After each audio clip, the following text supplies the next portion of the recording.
Pessoal, continuando aquela aula, nós vamos falar um pouquinho sobre essa descoberta aqui, que é o chamado bloqueio do plano editor da espinha. Então, o próximo slide, esse bloqueio é chamado bloqueio ESP, bloqueio dos editores espinhais. Então, é uma técnica que é usada no plano interfacial paraespinhal, que foi inicialmente usado por Fareiro, né, e colaboradores, em 2 pacientes com dor neuropática torácica crônica e 2 pacientes submetidos à cirurgia toracoscopia auxiliada por vídeo. Na verdade, foram 4 pacientes, né? Então, ele usou 2 tinha uma dor neuropática e os outros 2 eram uma sequela de cirurgia de toracoscopia. Bom, os autores descreveram 2 técnicas para esse bloqueio. Uma foi em um paciente com dor neuropática de propagação metastática para as costelas, onde injetaram anestésico local, esse aqui é anestésico local, no plano entre o músculo romboide maior e o eretor da espinha, isto é, superficial ao eretor da espinha. O paciente teve uma resolução completa da dor. Aqui no curso nós já falamos que quando você for fazer uma técnica injetável, se você escolher a via... deixa eu arrumar a câmera aqui. Se você escolher a via da fáscia, o resultado é muito melhor. Então, nos outros 3 casos, o anestésico local ele foi depositado profundamente no músculo eretor da espinha, que, de maneira semelhante, produziu o efeito analgésico desejado, mas também forneceu um bloqueio sensorial e cutâneo. A prática padrão para se realizar um bloqueio no plano espinhal, hoje utiliza ultrassom para depositar o anestésico local profundamente. As 3 colunas do músculo eretor espinhal, o eretor da espinha e o ilho costal. Na verdade, é o ilho costal longuíssimo espinhal que percorre a extensão da coluna desde a base do crânio até a crista medial do sacro. Todos esses têm inserções nos processos transversos, cujo nível depende do músculo específico. Por cima do complexo espinhal, há 2 outras camadas de músculo, que é o trapézio e o romboide, no caso da coluna torácica. Então, os estudos anatômicos mostram dessa forma. Então, nós temos aqui o processo espinhoso, o processo transverso, a musculatura paravertebral. Nós temos aqui o processo transverso e, no caso, se for na região torácica, nós poderíamos ter aqui a costela, né? E o externo aqui na frente. Se for na coluna lombar, nós não vamos ter a costela, obviamente. Então, esse espaço aqui é chamado plano do eretor espinhal, porque eles perceberam que quando você injeta aqui uma substância, ela banha toda a região tecal, daquele nível para baixo. E olha só, eles identificaram que também há um banho desta região para cima. Então, o que acontece?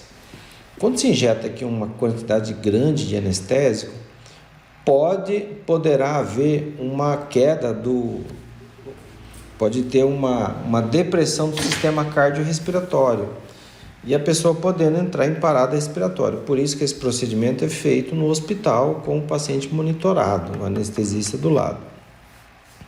Aliás, é o próprio anestesista que faz.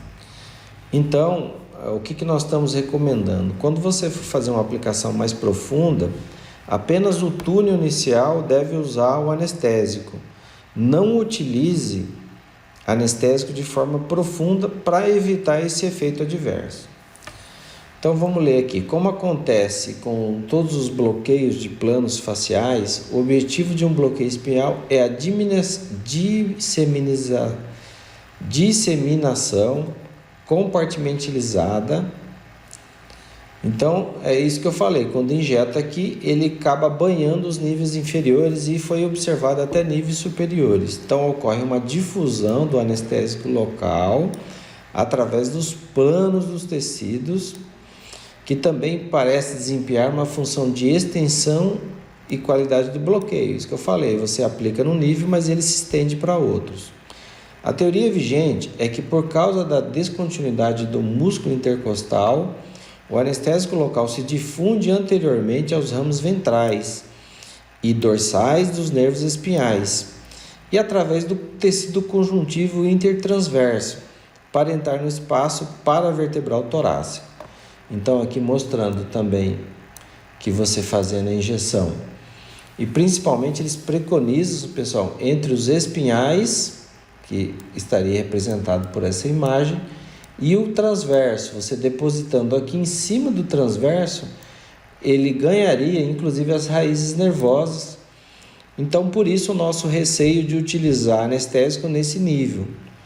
Então, o que a gente preconiza? Os túneis iniciais que você estiver entrando aqui, você faça anestésico, mas daqui para lá você só injeta o medicamento, que seria os antiemotóxicos ou corticoides, a fim de desinflamação. Para você injetar o anestésico, você tem que estar ciente que pode ocorrer em casos excepcionais, não é tão frequente isso, porque nós utilizamos anestésicos em baixas concentrações, mas mesmo assim ficou o recado aqui que é bom evitar.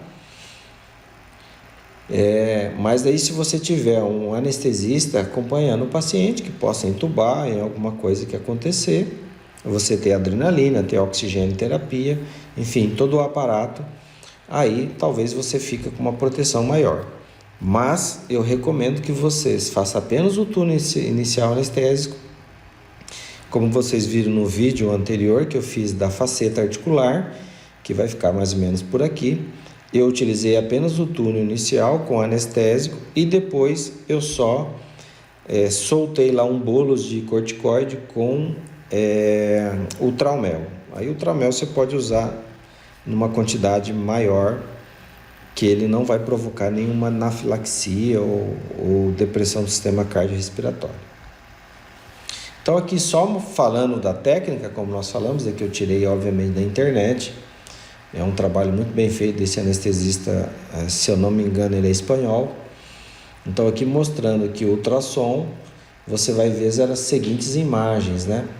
Então você vê que o probe vai estar aqui em cima do ultrassom, a sonda, né? E você vê aqui o processo transverso articulando com a costela.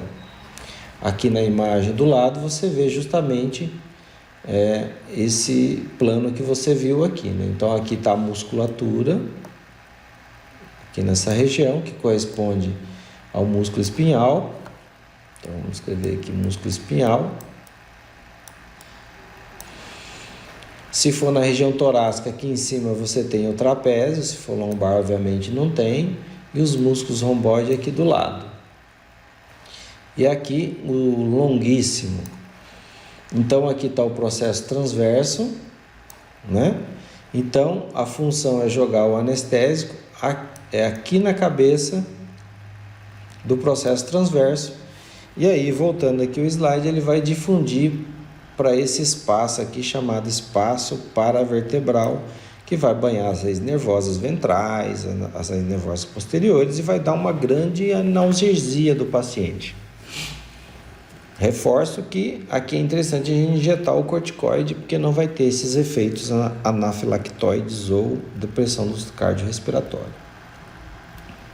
Então aqui mostrando novamente que do processo espinhoso até o processo transverso vão ter mais ou menos 3 centímetros, né? Aqui algum treinamento sobre a ultrassonografia, se você estiver trabalhando num sentido vertical da coluna, você vai ver aqui as costelas. Como é que a gente vê na ultrassom? Essa imagem hiperecóica nesse halo, né? E essa parte aqui é a sombra acústica anecoica, tá? E aí você vindo um pouco para a borda medial, você não verá mais esta imagem da costela e já vai começar a ver a imagem do processo transverso. Então aqui mostrando, agora aqui no caso, identificado o processo transverso, eles entram aqui, se for longe, no plano, e aí eles vão lá em cima, aqui ó, é o processo transverso, aqui o músculo espinhal, e aqui eles vão depositar o anestésico, que vai banhar todo esse espaço do plano espinhal. Então aqui mostrando, né, aqui ele soltando, isso aqui é um bolos de anestésico, que vai desempenhar o papel de analgesia. Então, olhando aqui na imagem, os planos, né? E aqui o bolos em cima do processo transverso. E esse bolos de anestésico vai provocar analgesia. Relembrando que não estou indicando essa técnica para nós fisioterapeutas. Eu estou aqui apenas explicando a dificuldade de jogar um anestésico a nível mais profundo, ainda que nós utilizamos em dosagens baixas. Para vocês terem ideia, eles usam aqui a bupivacaína, mais ou menos aí de 15 a 20 ml, se você vê aqui, ó, 20 ml, mas ele está dentro do hospital. Se tiver alguma depressão cardiorrespiratória, ele já vai ser entubado em sequência. Então, para que se usa essa aplicação no plano eretor espinhal? Para analgesia, ó, se nós injetarmos na região de T10, vai ter uma analgesia, na verdade, dependendo do anestésico, vai ter uma anestesia da parede do abdômen, e que é interessante nas cirurgias de abdômen. Na L3, nós vamos ter uma analgesia na coluna lombar. Por isso que, quando nós formos aplicar antihmotóxicos e corticoide, é interessante que a gente faça no nível L3, que automaticamente esse corticoide vai banhar os níveis inferiores e vai provocar uma desinflamação também nesses níveis. Aqui indicando que na T5 nós teríamos uma anestesia ou analgesia na região torácica. Esse daqui é o paper que fala sobre essa técnica. Então eu espero que vocês deem uma estudada. Aqui só lembrando da sonografia, então aqui nós temos a sonda, que é o probe. Quando você usa de forma longitudinal, você vai ver essa área hiperecóica no processo espinhoso, né, que vai estar aqui em cima, uma sombra acústica logo embaixo. Isso você vai denotar ao longo de toda a coluna vertebral. Vindo aqui para o lado, quando você desloca o probe um pouquinho para o lado, você vai ver essa imagem aqui que lembra uma serra ou cabeça de cavalo, né? Então, quando você joga um pouco para o lado e você vê a cabeça de cavalo, você está na lâmina. E jogando um pouquinho mais para o lado, você não vai ver mais a cabeça de cavalo, e você vai ver essa estrutura mais arredondada. E aí, essa estrutura arredondada são as facetas articulares. E, obviamente, jogando mais para o lado, você vai ver essa área hiperecóica, essas meia-lua aqui, né?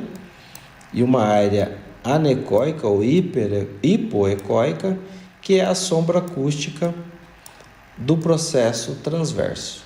Então, se fosse fazer uma aplicação no plano espinhal, teria que jogar aqui o medicamento aqui nessa região, tá bom? Professor, posso jogar a terapia neural aqui? Pode, eu acho que dificilmente vai acontecer algum efeito adverso com a procaína 0,7%, mas é importante que você saiba que isso pode acontecer e a recomendação é que você não faça anestésico aqui, tá bom? Então aqui, só relembrando o que eu falei lá, né? Então quando você coloca o probe bem aqui no centro, você vai ver essa imagem, que são esses topos, que corresponde ao processo espinhoso, como se fosse um topo de uma montanha.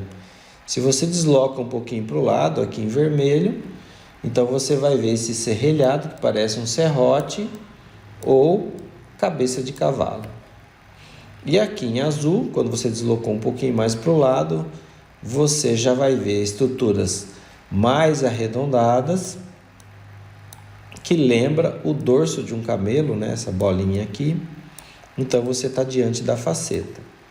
E deslocando um pouquinho mais para o lado, você já vai ter uma imagem do processo transverso, mostrando aqui essa sombra acústica. Beleza? Aqui, na verdade, só estou mostrando o que eu acabei de falar. Eu só coloquei um slide aqui para vocês terem um bom material aí para estudo. Aqui foi o que nós falamos lá no início, quando você coloca o probe aqui de forma horizontal, o que você vai ver? Então você vai ver essa sombra acústica do processo espinhoso, e aí você vê aqui essa área hiperecóica que é o pedículo, já chegando aqui nessa topografia que são das facetas, e consequentemente o processo transverso vai estar aqui, tá bom? Aqui mostrando de fato isso, aqui é o processo espinhoso, e aqui você vê essa área hiperecóica. Você vai estar vendo aqui a sombra acústica e essa área hiperecóica como sendo a faceta, que é essa área aqui. E o processo transverso, uma área hiperecóica logo lateral à faceta. Então, a técnica injetável ela tem que se direcionar, se for facetária, para esta região.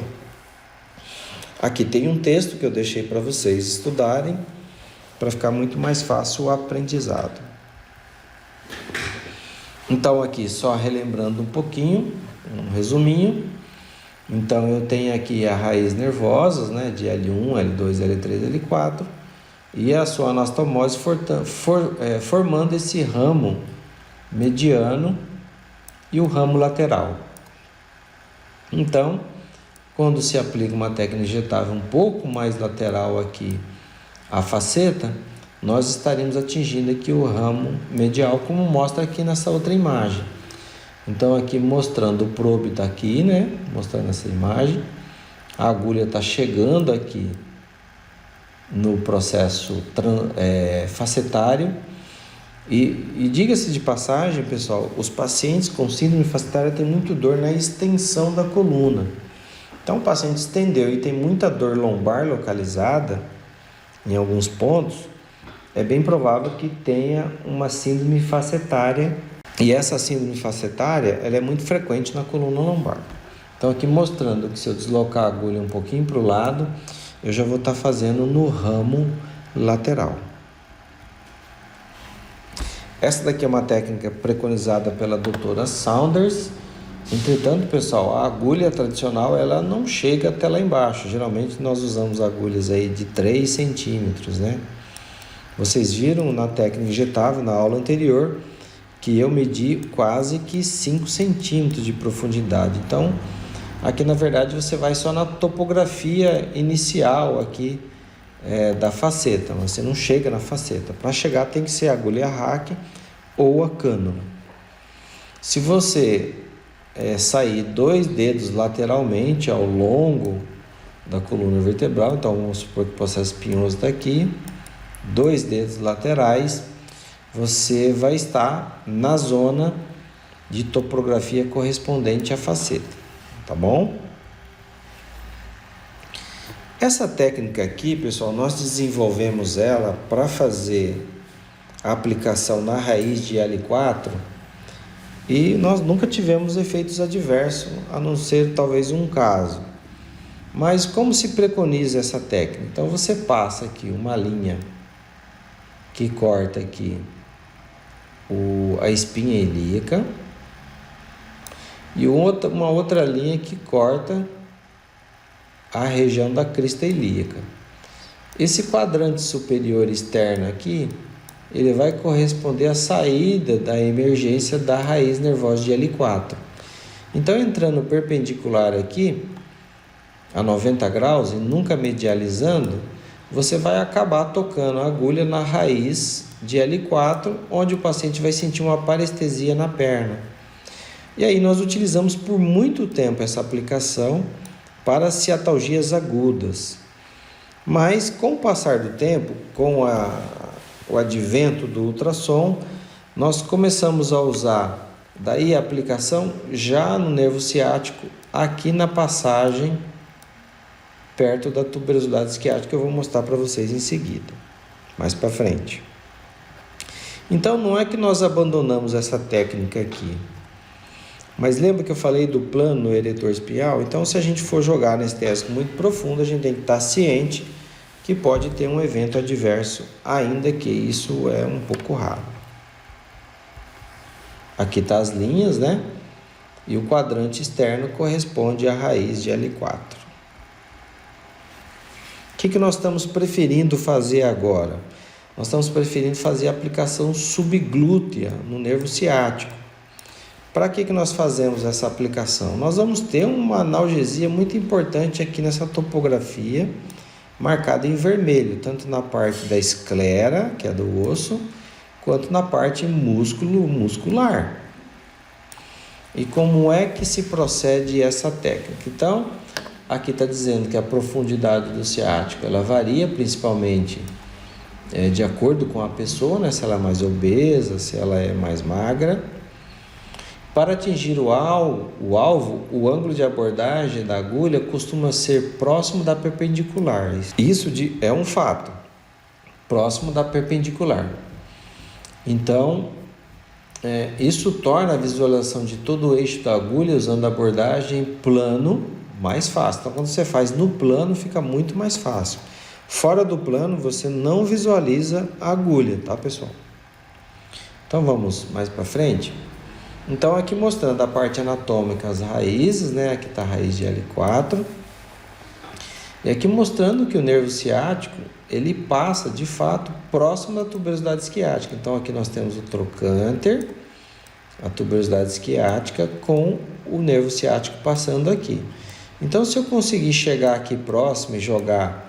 Aqui sim eu posso usar o anestésico, eu posso usar o corticoide, eu posso usar o antihematotóxico, eu dar um banho nesse nervo.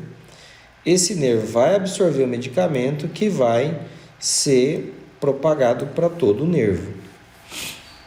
Então, aqui mostrando a posição que o paciente fica em decúbito lateral, você marca que a espinha o trocânter maior, a tuberosidade isquiática, e será aqui que você vai colocar o